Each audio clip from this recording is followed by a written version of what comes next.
तेलंगाना सरकार ने हैदराबाद में कांचागाची बोवली के 400 एकड़ जंगली भूमि को क्यों नष्ट करना शुरू किया?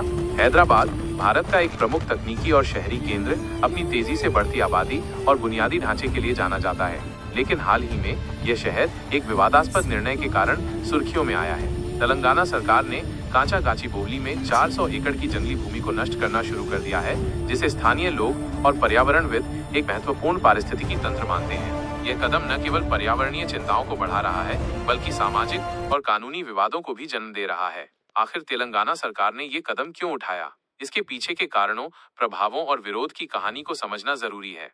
कांचागाची बोवली का महत्व। कांचागाची बोवली हैदराबाद के पश्चिमी हिस्से में स्थित एक क्षेत्र है जो अपने प्राकृतिक सौंदर्य और जैव विविधता के लिए जाना जाता है। यह क्षेत्र हैदराबाद विश्वविद्यालय यूनिवर्सिटी ऑफ हैदराबाद के पास स्थित है और इसमें घने जंगल, चट्टानी संरचनाएं और कई जलाशय शामिल हैं। पर्यावरण विशेषज्ञों के अनुसार इस क्षेत्र में 730 से अधिक फूलों वाली पौधों की प्रजातियां, 10 स्तनधारी प्रजातियां, 15 सरीसृप प्रजातियां और 220 से अधिक पक्षी प्रजातियां पाई जाती हैं। यह जंगल न केवल वन्य जीवों के लिए आश्रय है, बल्कि शहर के लिए एक महत्वपूर्ण हरी फेफड़ा ग्रीन लंग भी है, जो प्रदूषण को कम करने और तापमान को नियंत्रित करने में मदद करता है।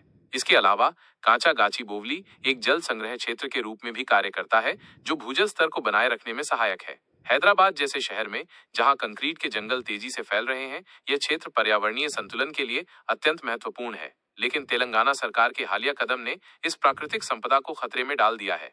सरकार का निर्णय और उसका कारण। तेलंगाना सरकार ने 30 मार्च 2025 की रात को कांचागाची बोवली में पेड़ों को काटना और जमीन को समतल करना शुरू किया। सरकार का दावा है कि ये 400 एकड़ भूमि जंगल नहीं है, बल्कि राजस्व रिकॉर्ड में यह चरागाह भूमि ग्रेजिंग लैंड के रूप में दर्ज है। सरकार के अनुसार इस भूमि का उपयोग आईटी पार्क और मिश्रित उपयोग मिक्स्ड यूज डेवलपमेंट के लिए किया जाएगा, जिससे राज्य में आर्थिक विकास को बढ़ावा मिलेगा। मुख्यमंत्री रेवंत रेड्डी ने घोषणा की है कि इस परियोजना से 50,000 करोड़ रुपए का निवेश और 5 लाख नौकरियां पैदा होंगी। यह भूमि तेलंगाना राज्य औद्योगिक बुनियादी ढांचा निगम TGIIC को सौंपी गई है, जो इसे 75 करोड़ रुपए प्रति एकड़ की दर से नीलाम करने की योजना बना रहा है। सरकार का तर्क है कि ये कदम हैदराबाद को एक वैश्विक IT हब के रूप में और मजबूत करेगा, जिससे राज्य की अर्थव्यवस्था को लाभ होगा।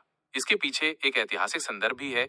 2004 में संयुक्त आंध्र प्रदेश सरकार ने इस भूमि को एक निजी खेल अकादमी को आवंटित किया था। हालांकि 2024 में वर्तमान कांग्रेस सरकार ने सुप्रीम कोर्ट में इस निजी संस्था के खिलाफ लड़ाई लड़ी और भूमि को वापस हासिल किया। इसके बाद इसे औद्योगिक विकास के लिए उपयोग करने का निर्णय लिया गया। सरकार का कहना है कि ये भूमि विश्वविद्यालय की नहीं, बल्कि राज्य की संपत्ति है और इसका उपयोग जनहित में किया जा रहा है।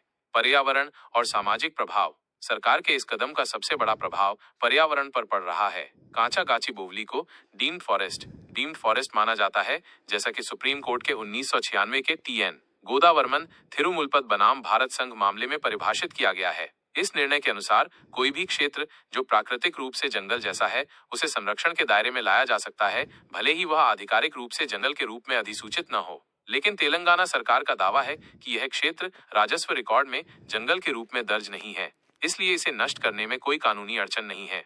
हालांकि पर्यावरणविदों का कहना है कि इस क्षेत्र का विनाश हैदराबाद के लिए विनाशकारी हो सकता है। ये जंगल न केवल जैव विविधता का केंद्र है, बल्कि शहर के तापमान को नियंत्रित करने और वायु प्रदूषण को कम करने में भी मदद करता है। इसके नष्ट होने से स्थानीय तापमान में 1 से 4 डिग्री सेल्सियस की वृद्धि हो सकती है, जिससे गर्मी की लहरें और बढ़ेंगी। साथ ही भूजल स्तर में कमी और बाढ़ का खतरा भी बढ़ सकता है। वन्य जीवों के लिए भी ये एक बड़ा झटका है। मोर, हिरण, जंगली सुअर और कई दुर्लभ प्रजातियों का आवास नष्ट हो रहा है। 30 मार्च की रात को जब बुलडोजरों ने पेड़ों को काटना शुरू किया, तो मोरों की चीखें सुनाई दी, जो इस क्षेत्र के विनाश का एक मार्मिक प्रमाण थीं। छात्रों और नागरिकों का विरोध। इस निर्णय के खिलाफ सबसे मजबूत विरोध हैदराबाद विश्वविद्यालय के छात्रों ने किया है। छात्रों का कहना है कि यह क्षेत्र उनके परिसर का हिस्सा है और इसे संरक्षित किया जाना चाहिए। 30 मार्च से शुरू हुए विरोध प्रदर्शनों में छात्रों ने बुलडोजरों को रोकने की कोशिश की, लेकिन पुलिस ने उन्हें हिरासत में ले लिया। विश्वविद्यालय के शिक्षकों और स्थानीय नागरिक समाज ने भी इस विरोध में हिस्सा लिया, जिसमें सेव कांचागाची बोवली अभियान चलाया गया। छात्रों का तर्क है कि ये क्षेत्र न केवल पर्यावरणीय रूप से महत्वपूर्ण है, बल्कि उनकी शैक्षिक और मानसिक भलाई के लिए भी जरूरी है। वे इसे एक जीवित प्रयोगशाला मानते हैं, जहां वे प्रकृति के साथ सीधा संपर्क रख सकते हैं। विरोध प्रदर्शनों में पुलिस के बल प्रयोग की भी निंदा की गई है, जिसमें कई छात्र घायल हुए।